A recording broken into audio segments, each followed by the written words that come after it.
Good evening and welcome to this week's edition of Diaspora Connect on ITV Gold. I am Pia Jyoti Kachru, bringing you the highlights from our South Asian community, celebrations, achievements and events that made headlines across the diaspora. Let's take a look back at the top stories from the Diaspora Connect. We have this week with Padma Shri recipient Dr. Sudhir Parekh. In Beyond the Headlines, we will be talking about how Iran is still standing the war no one expected. Governor Cheryl enacts laws limiting federal enforcement role. Make It Easy Academy Guruji Ka Mandir at Kelmer hosts free career workshop. Mamdani unveils fast-track plan to deliver affordable housing in under 2.5 years. Stay with us on Diaspora Connect in detail right after the short break. This program is brought to you by NRS Pay Credit Card Processing. Sign up at nrspay.com or call 877-202-8112.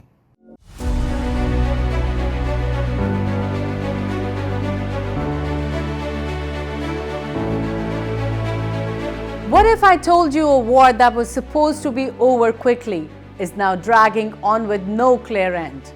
Despite heavy losses in leadership, military pressure, and global isolation, Iran is still standing, still fighting, and still adapting. So what's really going on? How's Iran sustaining itself? Why hasn't this war ended? And is there any off-ramp left for Iran, the US, and Israel? Let's break it down. At the start, the expectation, especially from US leadership, was clear. This would be a short conflict, ending with a decisive victory. But that didn't happen. Instead, Iran's political and military leadership took major hits. Key figures were eliminated. Strategic infrastructure was targeted. Yet, the system didn't collapse. And that's the first big surprise. So how is Iran still operating? There are three major reasons. Decentralized power structure. Iran's system isn't built around just one leader or one command center. Power is distributed across the Revolutionary Guard, regional proxies, religious and political institutions. Even if top figures are removed, the system keeps moving. Iran is not fighting like a conventional military. Instead, it relies on drones, missiles, proxy groups across the region. This makes it harder to defeat quickly and cheaper to sustain. Despite sanctions, Iran has built alternative trade networks, continued oil exports, sometimes quietly, sometimes politically allowed, relied on partners willing to bypass restrictions. So while the economy is under pressure, it hasn't collapsed.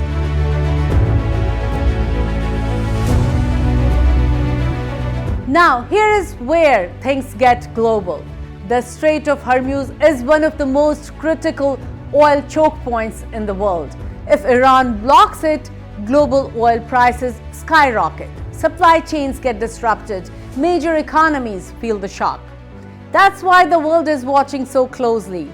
And interestingly, to avoid escalation, the US had to allow some Iranian oil sales a strategic compromise. This shows something important. Even under pressure, Iran still has leverage.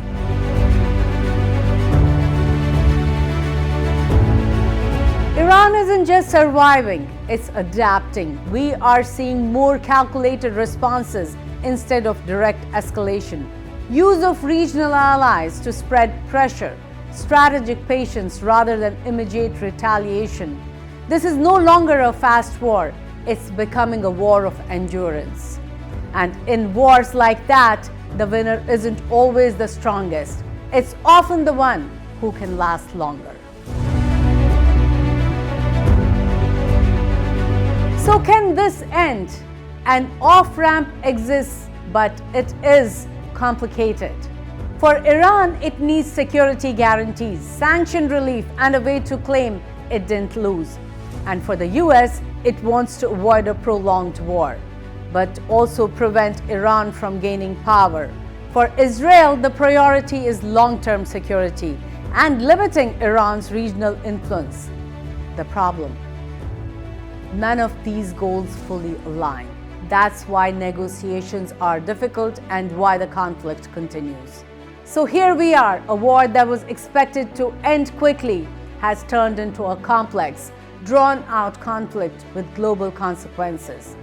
Iran is still standing not because it's untouched, but because it's built to absorb pressure and adapt. The real question now isn't just how Iran is surviving. It's who runs out of time, resources, or patience first, and that will decide what happens next.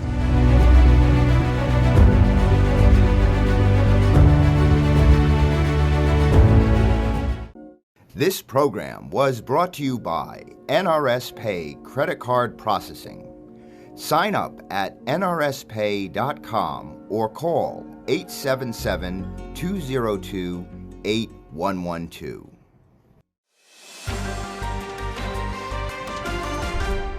Padma Shri recipient Dr. Sudhir Parekh, chairman of Parekh Worldwide Media and ITV Gold, shared his insights on current global events. Take a look. And now, time for weekly show with a passionate India lover, chairman of ITV Gold and Parekh Worldwide Media. Get ready for loving sharing from physician, philanthropist, publisher, and India advocate in This Week.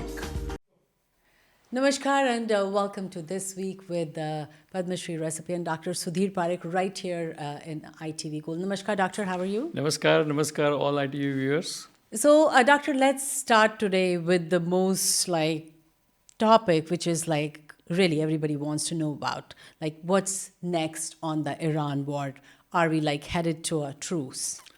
Well, personally, I would like to have truce, and personally, I would like to have this war went on too long. 3 weeks is too long a time, and a lot of damage. A lot of destruction and damage has happened. Lot of people died. Even we don't know the real number yet, because always in the war, every country tries to camouflage number of people died, and all those things. So I think, and there is no need to do this thing, this war, because that our even USA survey shows that almost 65% people are against this war, because they cannot understand what is our purpose of this war, and we actually one of the government secretary resigned from the government, Trump's administration, because he said that because he is one of the person who handled the nuclear thing in Iran, and he said that there is no proof that Iran has nuclear war, nuclear thing. Nuclear weapons. Just like what happened in Iraq, Iraq, we say they have chemical and mass destruction thing, and that we attacked Iraq 10 years ago or 15 years ago, and it turned out to be not true. So why to kill people for unnecessary, right? So so war is not a good idea. And all this subject of whether you can have nuclear weapons or not, that all can be resolved by talking to people. Absolutely. When you're talking about talking to people, there have been so many telephonic conversations going on between Jay Shankar, he dialed Mark Rubio, then there has been also between, I think Pakistan Prime Minister also, he spoke. So tell me, Pakistan is definitely, it's offering to mediate between US and Iran. Do you think that is going to happen? No, USA doesn't need anybody's. US and Iran and Israel doesn't need anyone mediation. It will happen by itself. And they all want, now you can see that our country, USA, wants to pull back. And Israel also wants to pull back, because the destruction is so much. Both in Israel, I don't know whether you've seen those reports on TV, but there's so much destruction in Israel too, and so much destruction in Iran. So I think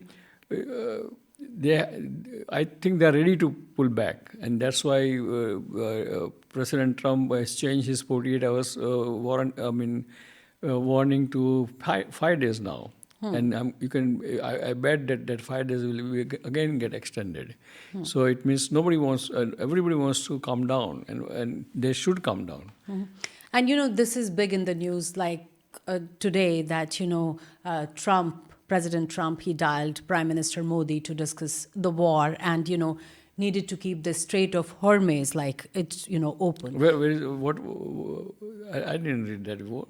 This kind of news? It's today. If you read the news, it will say that President Trump, he called basically Mr. Prime Minister Modi to discuss the war, and talked about the need to keep the Strait of Hormuz open.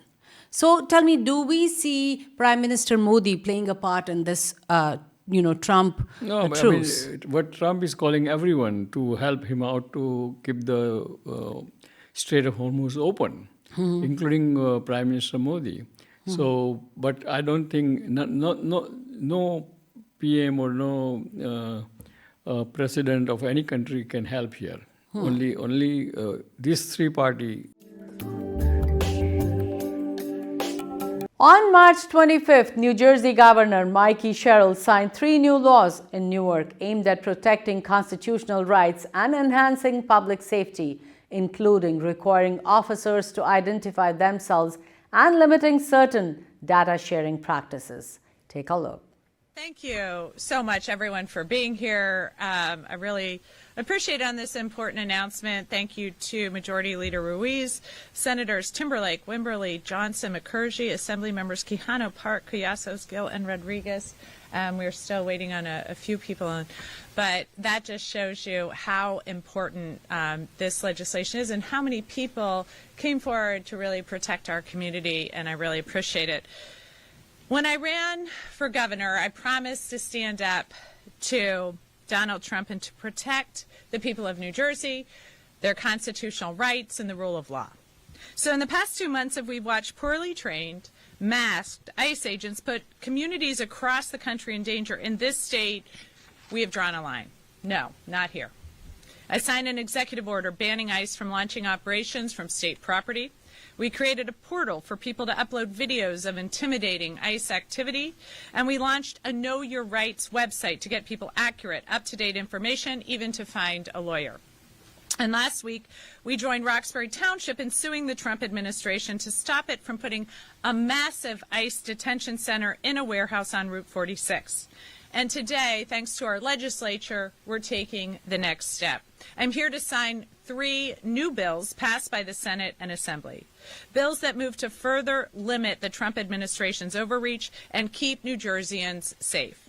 These bills are the product of community input and legislative deliberation. They protect people's privacy and their rights. They strengthen trust between law enforcement and our communities. And they help make sure our government delivers for the people and the businesses it's meant to serve. Let me explain more.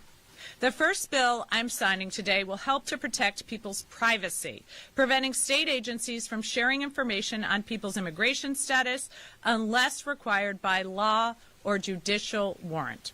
That matters because in recent months, the Trump administration has given ICE access to Medicaid data to build its target list. That's a gross violation of patient privacy and HIPAA, and the state of New Jersey has sued. To be clear, undocumented people do not receive Medicaid benefits, but some of their family members might, and ICE appears to have been using that data to track them. Not here. No one in our state should ever be afraid to seek medical care, and this law protects them. No one should forget that the purpose of government is to deliver for the people it's meant to serve. The second bill I'm signing codifies a policy issued by the state attorney general that limits the degree to which state and local law enforcement need to collaborate with federal immigration agents. In this state, we want all victims and witnesses to feel safe reporting violent crimes without worrying that they'll be deported for it. We want to build trust with all of our state and local police officers, and we want all of our taxpayers to be served. I will always work to make our government more efficient and more accountable. And it's pretty clear. New Jersey law enforcement should enforce New Jersey laws. We shouldn't use New Jersey resources to do federal agents' jobs. At the same time, we're not going to allow masked federal agents to terrorize our state. We've all seen them in videos, unknown, unnamed, unaccountable, chasing after citizens. Again, not here. I can't believe we have to say this, but in the United States of America, we're not going to tolerate masked roving militias pretending to be well-trained law enforcement agents. I said so in my campaign for governor, and I'll say it again now. So I'm proud to sign today's third and final bill known as the Mask Bill. It bans any law enforcement officer from hiding their faces, and it requires them to clearly identify themselves before making an arrest. It's another basic step to keep New Jerseyans safe. We know the administration has challenged some of these measures in the past. We beat them in court then, and we're happy to meet them in court again if they decide to sue now. Nothing is going to stop us from standing up for New Jersey and against Donald Trump's overreach. Nothing will stop us from delivering on the promises that we've made.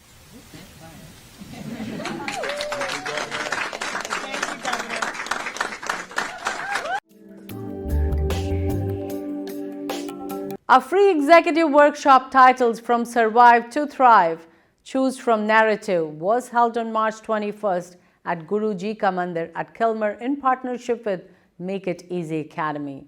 The New Jersey-based nonprofit, active since 2024, aims to help international professionals succeed in the U.S. through skill building, cultural understanding, and AI fluency. Let's watch some highlights. Don't go until I'm done with the scenarios. You receive unexpected negative feedback. A project fails. Promoted and now lead your former peers. You're put on the spot during a meeting. Your adult son quits his job. Go ahead and step into your story, whatever comes to your mind.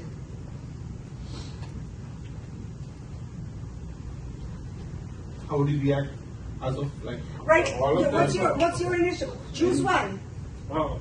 This is not available to you. You have one of those. Are you going into thrive? It's positive thing. All right. Notice what's going on in here. Love it. All right. I need a volunteer to tell me what story, what sentence you chose. Promoted and chosen to lead the peers. Promoted to lead and lead the peers.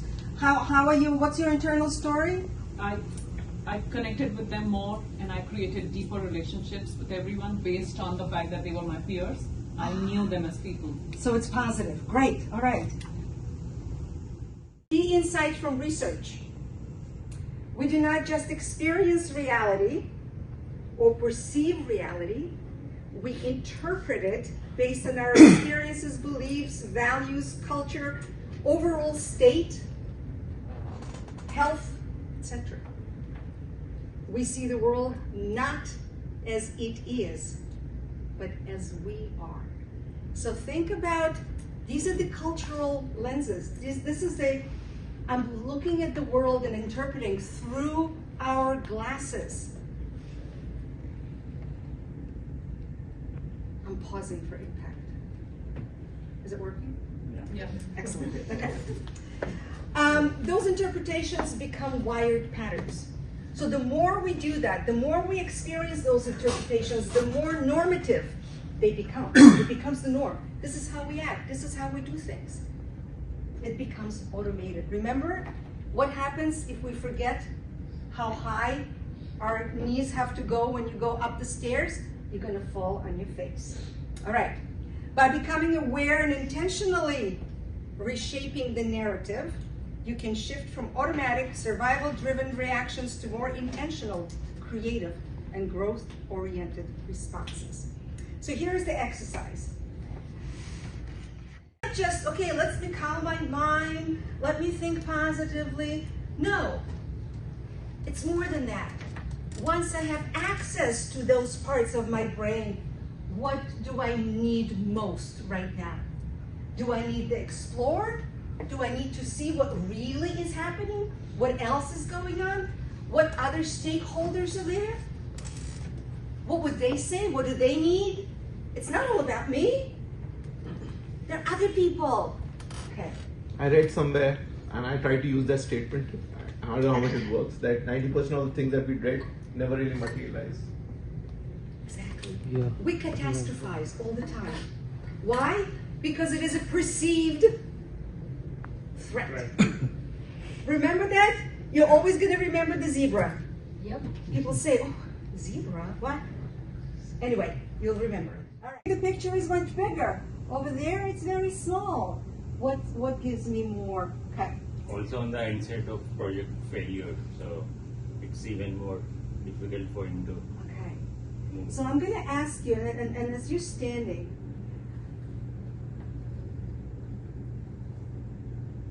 what is your truth right now? The people that have sat in the survive, what's the truth? Fears. You're in a fear mode. Your truth is this is not good. Yes. Yeah, risk adverse.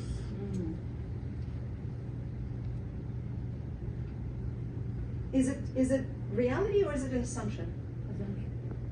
Yeah. Assumption. It's in the head. But it happened, so Is it reality? Yes. Yeah. Yes.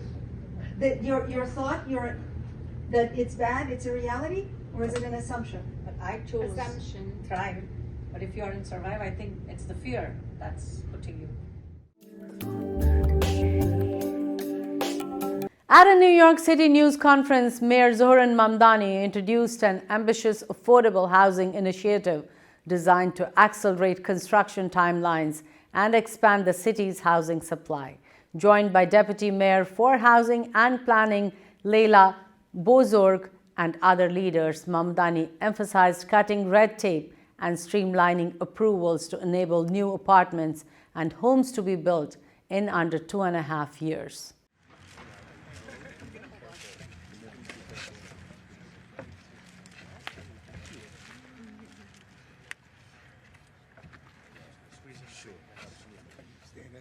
Yes.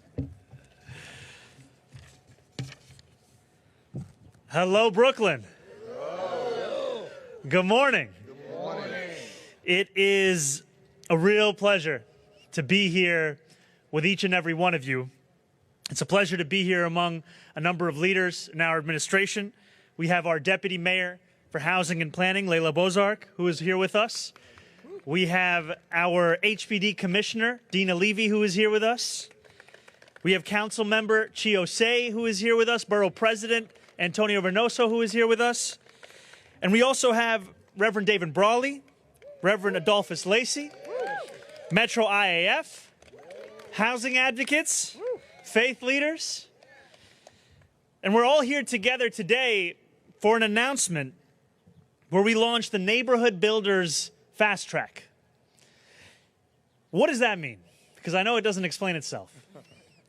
What this means is that we are creating a pre-qualified roster of developers.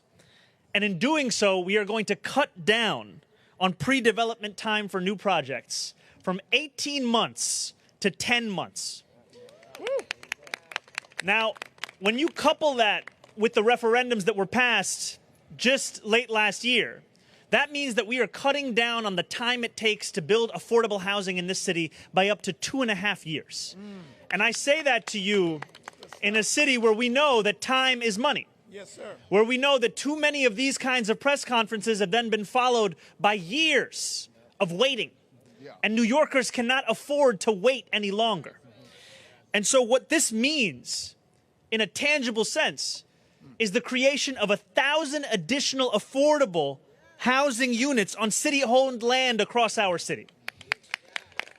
Right here where we stand in this rubble will soon be a new reality. At 784 Myrtle, we're talking about more than 100 units.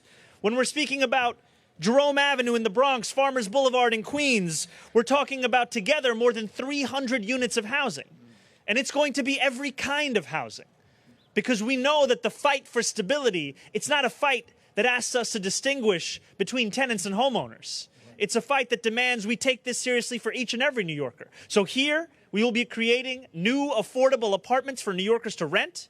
In the Bronx and in Queens, we're going to be creating new affordable homes for New Yorkers to own.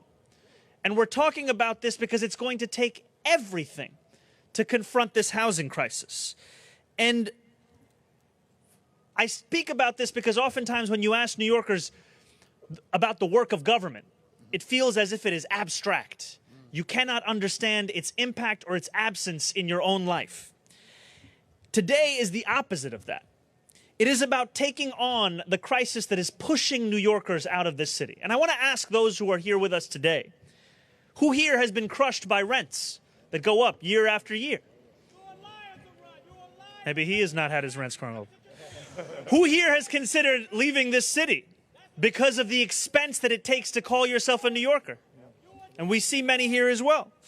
Who here has looked around their block and wonders, where have my neighbors gone year after year, and neighborhoods that used to be the ones that we called home? And too many New Yorkers, what we're seeing, have been pushed out of this city. And we know that this is a push that had disproportionately impacted black New Yorkers in this city. That's right. In the last few decades, we've seen more than 200,000 black New Yorkers leave this city. From 2010 to 2019, we've seen the population of black children and teenagers decline by 19%. These are things that are the results of the policies that either we do pursue or we refuse to. And what we do today is show a different kind of path. And so what I want to say today, in accordance with the fact that we love that in New York City, you're going to hear it from everybody. It wouldn't be our city if there wasn't somebody on the block. I want that man to be able to afford to keep living in New York City. Because the day that I don't hear him yelling at me, it means he got priced out of this place. And I don't want that. I don't want that for him. I don't want that for anybody in this city. We need to make this a city where it's affordable enough to yell at your politicians. If it's not that city, it's not the city I want to live in. Let's be clear about it. So let this be a city where we have this, where we worry about, are the Knicks going to win the championship? Or we ask ourselves, why is a $9 latte $9? Let this not be a city where we ask ourselves, is government doing enough to build affordable housing as quickly as it can? Today starts to answer that final question. Thank you so much. And with that, I'm going to pass it over to our Deputy Mayor, Layla Bozard. Thank you, Mr. Mayor. I'm really proud and excited to be here today and want to especially thank Commissioner Levy and the team at HPD for kind of coming up with our Neighborhood Builders program and getting the first 3 sites ready for announcement that we're doing today. I don't have to tell anyone in this crowd that affordable housing crisis has affected neighborhoods like Bed-Stuy the most. Without enough housing options, longtime New Yorkers are being pushed out of neighborhoods and out of New York City entirely, and we've seen how much that's particularly impacted our black communities. And homeownership is further and further out of reach, which is why we're trying to find more sites to build not only rental housing, but homeownership as well. We know what we need to do to turn the tide on this issue. Building much more affordable housing, including affordable homeownership opportunities, is the solution. And our administration has been clear that housing is at the center of this affordability agenda. Not only do we need to build more affordable housing, but we need to make sure that every neighborhood is doing its part, and we need to be delivering housing at the urgency and pace that the crisis requires. And that's exactly what our team is doing, using every tool to deliver housing across the city faster. Last month, we kicked off our first ever expedited land use review procedure project in the Bronx to get approvals done at a faster pace. We recently published rules so that later this year, we can have the Affordable Housing Fast Track come into effect. And now with the Neighborhood Builders program, we're going to help HPD move affordable housing proposals much faster and with neighborhood builders, MWBEs, and nonprofits that have an impact in the communities that they've been working in and living in. With Neighborhood Builders and ELIRP together, as the mayor said, we're going to be able to cut the overall development process, pre-development process down by more than 2 years. This is just one component of the work we're doing to deliver more housing faster. Later this spring, we're going to release recommendations from our SPEED task force, which has brought a group of experts together to figure out how we can get people into the housing faster, not just built faster. We're also reviewing all city-owned sites across the city and in partnership with so many here to make sure that every opportunity on public sites we're actually using for affordable housing. Thank you. This work is, of course, not easy, and we're committed to getting it done. And it's so critical that we have partners and allies like so many of you here, including especially Metro IAF and EBC, who have been amazing partners in helping us identify and move sites. And I know you all will continue to push us to do more, faster, and better. Soon, we're not only going to be developing this list of pre-qualified partners, but we're going to be building hundreds of affordable homes on lots like the ones we're standing on today. Yep. So now I'm happy to introduce our council member, Chiose, who's been an incredibly strong voice in the fight for more affordable housing in this neighborhood and across the city. Thank you. Good morning, Bed-Stuy. Good morning, Bed-Stuy. I first want to address the fact that this plot of land that we're standing on was a part of the Bed-Stuy housing plan. And that Bed-Stuy housing plan was established in 2019. That's a lot of years ago. In 2019, the mayor was still in his 20s. In 2019, I was still almost a teenager. That's too much time that has gone by without activating and building much needed affordable housing here in Bed-Stuy. Think about how many of our neighbors, our black neighbors, have been displaced from this community without building affordable housing. And that's why I'm so proud to stand alongside this administration on advocating and pushing and fast-tracking the much-needed housing that we need, not only here in Bed-Stuy, but across the 5 boroughs. New York faces a dire housing shortage. Record low vacancy rates continue to push rents through the roofs. I know it, and you all know it too. More housing needs to be built in every single neighborhood to relieve this crisis and give New Yorkers some breathing room. Whenever possible, affordable housing developments should be promoted, and the Neighborhood Builders Program is yet another tool to accelerate the future of affordable housing here in New York City. I look forward to working, we can clap that up.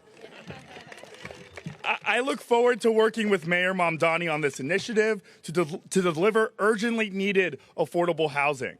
And I know that the mayor is not just taking this issue seriously. I know we also need to be advocating and pushing and keeping our homeowners within this community as well. And I know that he has been taking leadership in ensuring that our homeowners within Black Brooklyn are protected as well. Since taking office, I've made one priority clear: build more housing and build more affordable housing to keep our neighbors here. The inclusion of 784 to 800 Myrtle Avenue in this district is an honor and a recognition of Bed-Stuy's need for deeply affordable homes so longtime residents and low-income New Yorkers can continue to contribute to our shared Brooklyn heritage. I'm proud to have approved thousands of units of housing spanning deeply affordable, middle income, and supportive housing that meets the diverse needs of my constituents in Bed-Stuy. So I want to thank you all for coming out here today, for your advocacy and pushing for affordable housing. And I want to thank this administration for taking this seriously and for moving with the urgency that we need and keeping us in our homes and in our communities. Thank you very much. Talk about your film Miracles 2.0. I believe this is a sequel to the first film you did. Yes. How is this a continuation, or what makes this one so different from the first one? So, Nidhi, none of us came from fame. We all came from a belief in the power of arts. So after Believe It, Miracles Still Happen, we felt there was no stopping, because looks like the universe came together to make things happen for us, even though there were so many hurdles, so many things that were not working out for us. But वो कहते हैं ना, जब पूरी कायनात जुड़ जाती है किसी चीज़ को तुम दिल से और पूरी शिद्दत से चाहो और with purity in your heart, that's exactly what happened. So that gave us courage to we don't want to stop. Let's continue through the power of storytelling, spread our message of bringing people together, bridging cultures, bridging continents. And this one, like you said, Hollywood, Bollywood, and Nollywood. Yes, we shot in Africa too, besides so many different states in US, in Mumbai, in Africa. And yes, it's in post-production now. Summer 2026. Stay tuned. Miracles 2.0, The Reckoning is coming soon. Echo Dreams production has such a spiritually rooted foundation. How did that philosophy shape Miracles 2.0? Yes, that's a very good question. Miracles 2.0 is an entertaining movie. It will give you a little bit of mystery, a little bit of suspense, a little bit of thrill. but the base of it is the the root, the message behind the movie is that human greed or human power hungry can force you to do certain things that is detrimental to your own home, your only home, which is your planet Earth, your Mother Earth. So it's a very powerful message through entertainment, which is going to be received very well. And these are, like I said, none of these artists came from fame. These are all passionate people who came together. We're not established artists. I'm not an established director. I'm not an established producer. But we're all learning as we go. But we decided to tell this story to the world because this subject of galamsey, which is poisoning our rivers, ruining our lands. It's really detrimental to our planet Earth. This subject has not been touched. What makes Miracles 2.0 different from the first film? Okay, Miracles 2.0, besides being a slight, you will not miss watching Believe It, Miracles Still Happen if you watch Miracles 2.0. But what's different is the first movie carried a message of homelessness, and this movie carries a message of saving our planet, our only home, with the where we are exposing galamsey, illegal gold mining. So that's the difference. Okay. And another difference I should tell you. The cast and crew has substantially increased, so it looks like the message is getting, people are hearing about it and people are learning. So our family, the production family is growing. Wonderful. How did the cross-continental collaboration come together in your film? That's a blessing. Again, like when we started the interview, I said how the universe came together. That's just a blessing.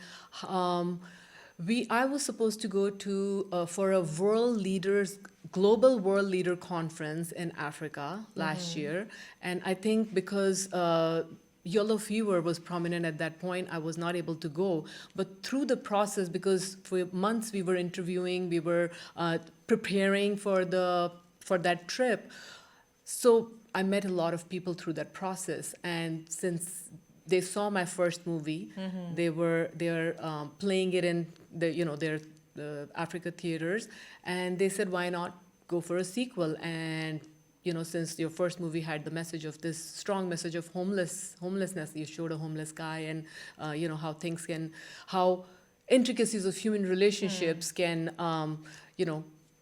take so many different twists and turns. Why not let's do this? And this subject has not been touched because it's a very sensitive subject, especially in Africa. So here we are. Wonderful. We did it. How was it filming in New Jersey compared to other states and continents? Oh, New Jersey is so welcoming. New Jersey has been like a second home. When I was a dance teacher, I used to do so many dance competitions here at the State Theatre Naya Andaz. Dance Pe Chance. Yeah, my students have performed for all these big dance competitions. Twice a year, we used to come, the whole 150 people, parents, students, and we used to participate in minor, junior, senior, and adult, different categories of dance competition. We used to book the hotel for a couple of nights, and we used to enjoy Oak Tree Road, delicious cuisines. So yeah, New Jersey is our second home. And now one of my beautiful actors, her name is Tina. She also interviewed. She has opened many more doors for us. So yeah, New Jersey is amazing. Great. What kind of legacy do you hope Echo Dreams production leaves behind? Same, that, fame or, as long as you do something with full honesty of your heart, you don't have to be a celebrity. You don't have to be the top entrepreneur or super successful rich person. As long as you do something, even if it's small, even if it's just the basic thing that you're doing, if it's done with honesty, you have been successful, and everything will come together for you. It will find its way eventually. Yeah. When do we get to see your big picture now? Miracles 2.0, summer of 2026 this year. So, and I just found out that there is a beautiful theater here as well. So our New Jersey screening would be right here. Yay! Yes. ITV Gold Auditorium. Yes, right beautiful here. auditorium Wow. you have. It has a theater, it has a stage, and the 200 seats. Yeah. Great. We're gonna make it house full. Great. You've spent much of your life serving people both as a physician and as mayor. How have these two roles shaped your understanding of leadership and community needs? Well, I think the first instinct from a lot of people is how is it that a doctor wants to get himself involved in politics? That they often think that the two are so diabolically opposite of one another.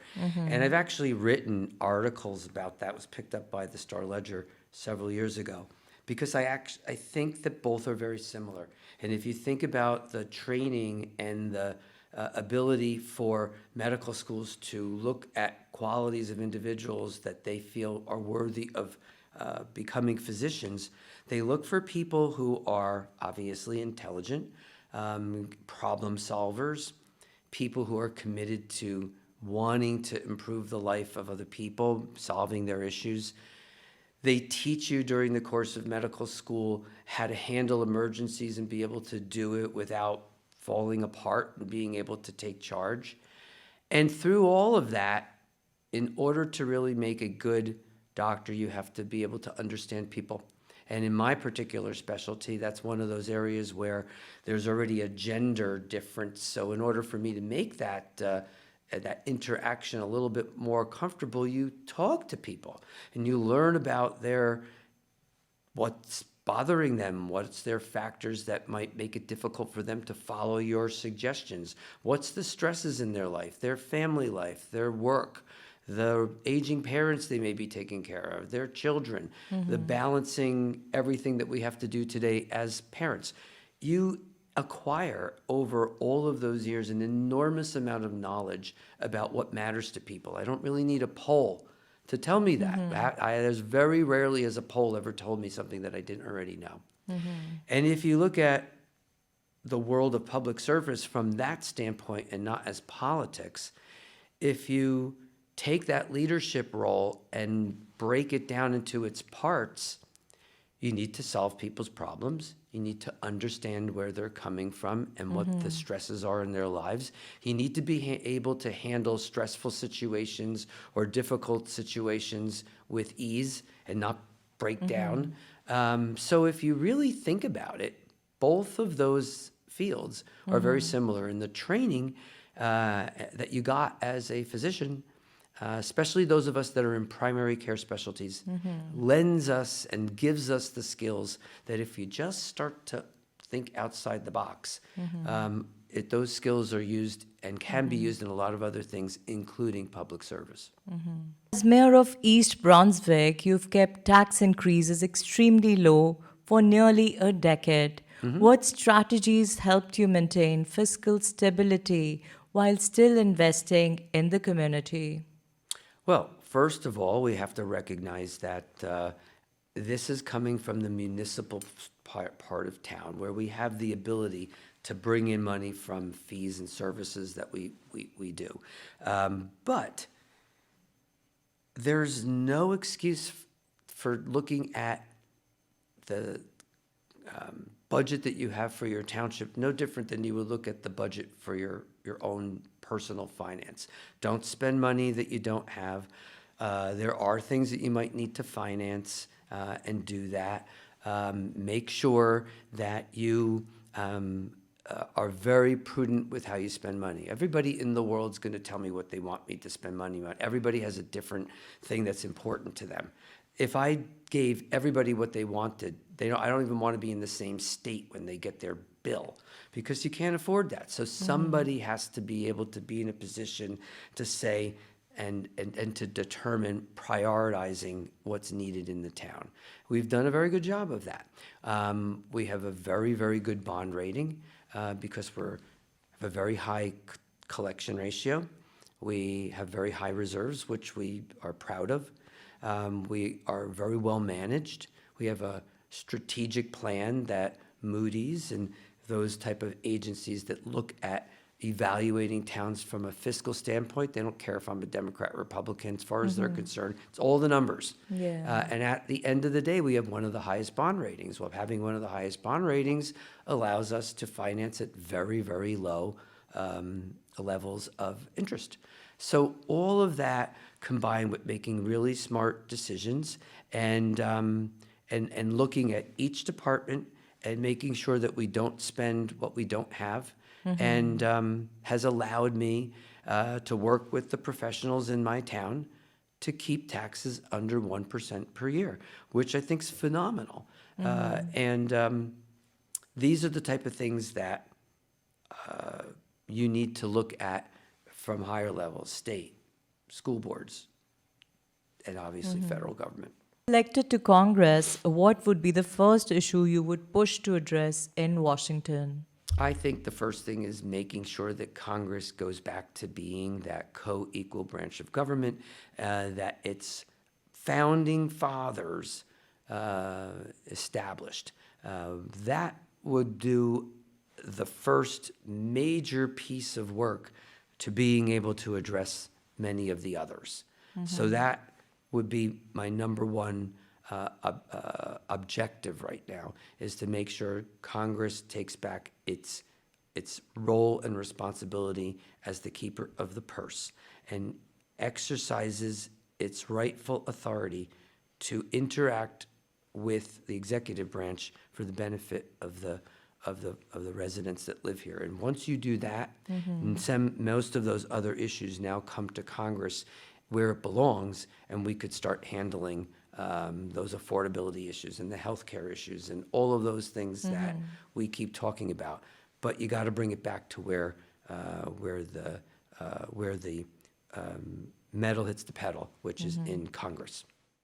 And that's a wrap on Diaspora Connect. Send community news to events@itvgold.com or pi@itvgold.com.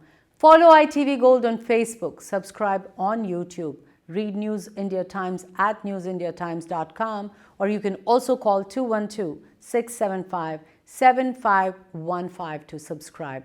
This is Pia Jyoti Kachru wishing you well.